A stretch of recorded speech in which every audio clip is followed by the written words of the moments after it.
혹시 이런 사람이 곁에 있지 않으신가요? 조용하고 말이 없지만 어딘지 끌리는 사람. 갑자기 전화를 걸어 지금 당장 만나자고 말하는 사람. 내가 말하지 않아도 날 이해해줄 것 같은 사람. 말을 너무 많이 해서 감정이 가벼워 보이는 사람.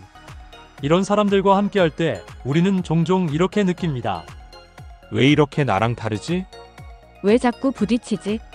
서로 좋아하는데 왜 힘들지?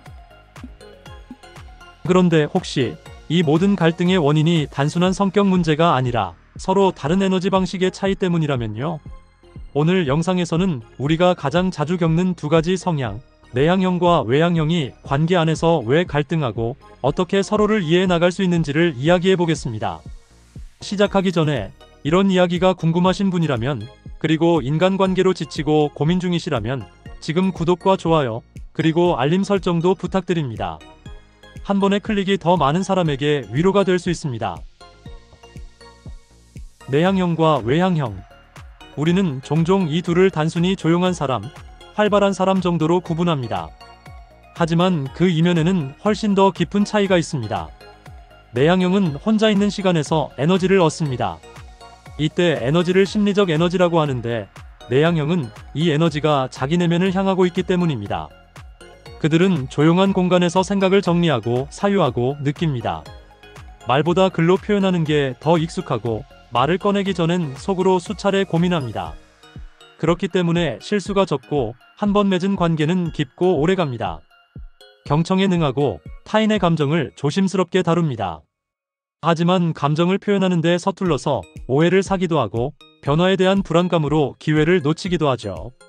때로는 그 조용함이 거리감이나 무관심으로 보이기도 합니다. 반대로 외향형은 사람들과 함께할 때 에너지가 솟습니다. 심리적 에너지가 외부로 향하기 때문입니다. 그들은 말하면서 생각을 정리하고 즉흥적으로 움직이는데 두려움이 없습니다. 다양한 활동을 즐기고 새로운 만남에 거리낌이 없으며 분위기를 이끄는 데 능숙하고 주도적인 역할을 자처합니다.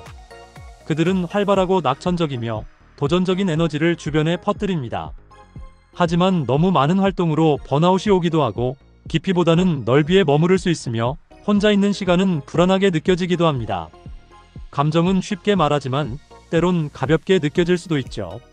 이들을 간단하게 구분하는 방법은 말이 많은가 적은가를 보면 됩니다. 그런 맥락에서 내향형은 자기 자신을 알리는데 시간이 많이 걸린다는 점을 인식하고 자신을 알리는 방법을 개발할 필요가 있습니다. 외향형은 빨리 알려지지만 처음에 기대를 모았던 만큼의 실력이 뒷받침되지 않으면 허세로 드러날 수 있으므로 실력을 기르기 위해 노력할 필요가 있습니다. 이처럼 내향형과 외향형은 세상을 대하는 방식, 사람과 소통하는 방식이 근본적으로 다릅니다. 그리고 그 차이에서 우리는 충돌과 오해를 겪습니다. 몇 가지 사례를 통해 갈등 상황을 알아보겠습니다. 저녁 식사 자리였습니다. 외향형 친구는 하루 동안 있었던 일을 신나게 이야기하고 있었죠. 오늘 진짜 웃긴 일이 있었어. 우리 팀장님이 갑자기 춤을 추는 거야. 그 얘기를 듣던 내향형 친구는 고개를 끄덕이며 말했습니다. 아, 그래? 신기하네. 그 한마디에 외향형은 마음이 싸늘해졌습니다. 내 얘기가 재미없나? 나랑 얘기하기 싫다는 건가? 하지만 내향형은 진심으로 듣고 있었고 그의 방식대로 반응한 것뿐이었습니다. 말은 없지만 눈빛으로, 고개 끄덕임으로 그는 나름대로 호응하고 있었던 거죠. 또 다른 날이었습니다. 외향형은 금요일 밤 갑자기 전화를 걸었습니다. 지금 당장 나가서 바다 보러 갈래? 오늘 진짜 기분 전환하고 싶어. 내향형은 당황합니다. 갑자기? 아무 계획도 없었는데 준비도 안 됐고 그냥 좀 쉬고 싶은데. 외향형은 서운함을 감추지 못합니다. 맨날 거절이야. 왜 나랑 안 맞지? 하지만 내향형에게 즉흥적인 제안은 즐거움이 아니라 부담입니다.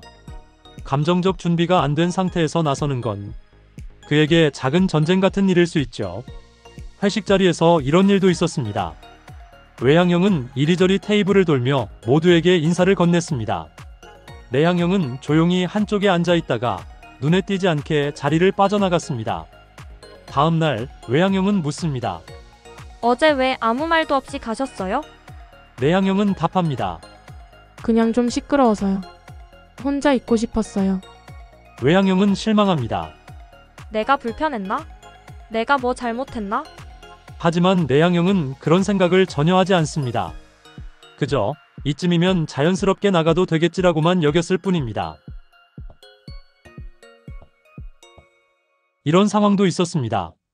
내향형은 며칠 전부터 외향형 친구에게 서운한 감정을 느끼고 있었습니다. 하지만 말을 꺼내지 못하고 속으로만 삼켰습니다. 그러다 결국 작은 일에 감정이 터졌죠. 당신은 항상 당신 중심이야. 내 말은 듣지도 않잖아. 이 말에 외향형은 충격을 받습니다. 뭐야, 왜 이제 와서 그래? 그런 얘기 한 번도 안 했잖아. 내향형은 조용히 속으로 외칩니다. 나는 말하지 않아도 알아주길 바랐는데. 이런 갈등이 반복되다 보면 사람들은 지칩니다. 우리는 진짜 안 맞는 건가? 왜 자꾸 오해하지? 어차피 말해도 못 알아듣잖아. 하지만 한 걸음 물러나 보면 이 모든 것은 차이에서 비롯된 오해일 뿐입니다. 외향형은 말로 사랑을 표현합니다. 지금 보자. 지금 얘기하자. 지금 해결하자. 하지만 내향형은 기다림 속에 사랑을 담습니다. 조용히 있어주는 게 배려야. 시간 좀 줘. 금방 얘기 못해. 이 다름을 이해하기 시작하면 우리는 관계 속에서 더 이상 지치지 않게 됩니다. 외향형은 내향형에게서 깊이를 배우고 내향형은 외향형에게서 확장을 배웁니다. 그 사람은 단지 다른 방식으로 사랑하고 있었던 것일지도 모릅니다. 내가 듣고 싶은 방식이 아니라 그 사람의 언어로, 그 사람의 표현으로. 진짜 소통은 내가 말하고 싶은 걸 말하는 것이 아니라 상대가 듣고 싶은 것을 알아채고 말하는 것입니다. 혹시 지금 마음속에 떠오르는 사람이 있으신가요? 조용한 그 사람. 너무 말이 많아서 피곤했던 그 사람. 내가 참 좋아했지만 이해하기 어려웠던 그 사람. 그 사람이 생각나셨다면 오늘의 이야기가 그 관계를 다시 생각해보는 계기가 되었으면 합니다.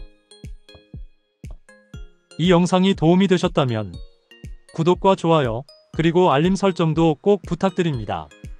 이런 이야기들이 더 많은 분들에게 닿을 수 있도록 작은 클릭 한 번이 큰 응원이 됩니다. 그리고 댓글로 여러분의 이야기도 들려주세요. 같이 공감하고 함께 배우겠습니다. 다음에는 사고형과 감정형의 특징과 강약점이라는 주제로 찾아뵙겠습니다. 지금까지 시청해주셔서 감사합니다.